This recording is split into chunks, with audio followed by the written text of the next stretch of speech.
Bonsoir, chers membres du jury, mesdames et messieurs, je m'appelle Ali Mohamed.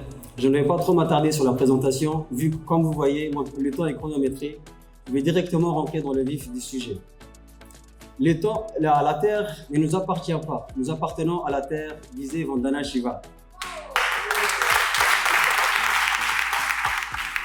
Après avoir écouté toutes les contradictions apportées par l'équipe adverse, j'aimerais lui poser une série de questions pour comprendre son soutien à l'idée que les énergies renouvelables seraient non seulement coûteuses, mais aussi utopiques.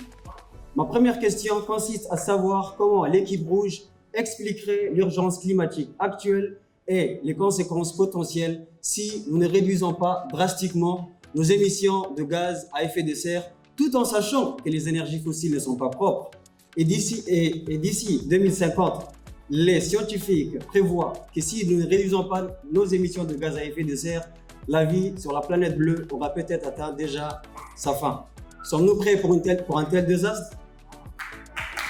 Bien sûr que non, étant donné qu'une solution est envisageable. Ma deuxième question consiste à savoir si l'énergie renouvelable serait vraiment coûteuse, aussi chère que les énergies fossiles, quand les coûts de panneaux solaires ont baissé de 80%, oui, de 80% au cours des 10 dernières années. En parlant de la cherté et de coûts élevés, prenons un exemple d'un gouvernement qui veuille alimenter une zone rurale. Choisir les énergies fossiles serait-il un choix plus judicieux que d'opter à la mise en place d'une énergie renouvelable? La dépendance aux énergies fossiles, la dépendance à jamais aux énergies fossiles serait-il moins coûteux? Non, je ne pense pas. Pour la question d'utopie, peut-on vraiment parler d'un rêve ou d'une illusion quand de nombreux pays utilisent les énergies renouvelables comme source principale d'énergie? L'Allemagne produit 40% de son énergie nationale à partir des énergies renouvelables. Le Costa Rica en fait bien plus et s'alimente à 80% à partir des énergies renouvelables. Oui, les choses ont tendance à moins nous toucher quand c'est des choses qui se passent dans des pays lointains. C'est pourquoi je vais prendre un exemple qui est sous nos yeux, concret, dans notre propre pays. Aujourd'hui, le village de Adailou est alimenté par une centrale solaire depuis plusieurs années. Et tout ça d'une manière indépendante et continue. Est-ce un rêve? Une illusion?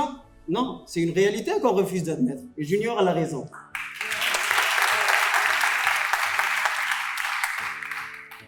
Et pour finalement parler du développement durable. Qu'est-ce que le développement durable tout d'abord?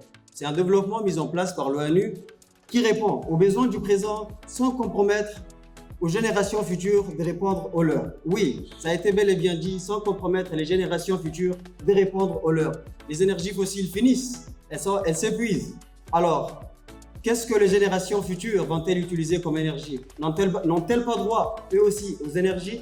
Alors, je pense que les énergies renouvelables sont solution d'avenir. Merci.